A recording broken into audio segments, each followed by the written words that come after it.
Macam tuan cakap barai.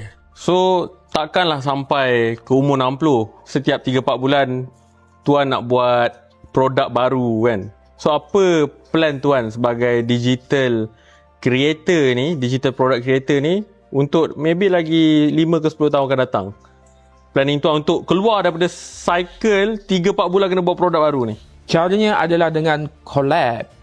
Berapa ramai orang yang dah ada skill bertahun, dia tak pernah terfikir yang skill dia tu boleh jual. So, kita approach, kita buatkan dia punya produk digital. Maksudnya orang ada skill boleh buat produk digital boleh. lah? Sebab kita website dah ready. Website dah ready, sistem dah ready, content punya SOP dah ready, tinggal cari apa produk digital saja. So kita collab dengan orang yang mungkin ada pengalaman dalam bikin motor, ada pengalaman dalam memasak, menanam, okey, ada pengalaman dalam bidang matematik sebagai contoh. Apa jua bidang.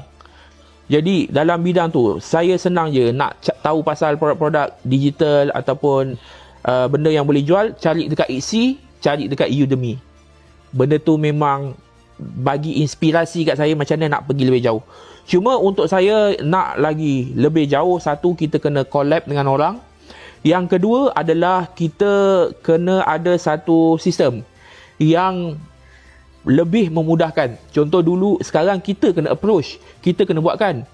Mungkin akan datang dia sendiri publish dalam platform kita. So kita charge per transaction je. Contoh macam tu, kita jadi satu platform. Dalam tu ada beribu-ribu creator yang publish mereka punya produk digital.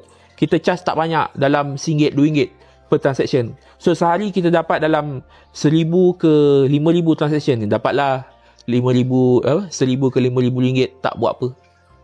Itu contoh lah. Yang kedua adalah kita cuba fikirkan apa benda yang kita boleh buat dalam fasa skala yang besar. Sebagai contoh, kita mengajar online. So subscriber kita boleh kita boleh ajar dalam grup yang besar.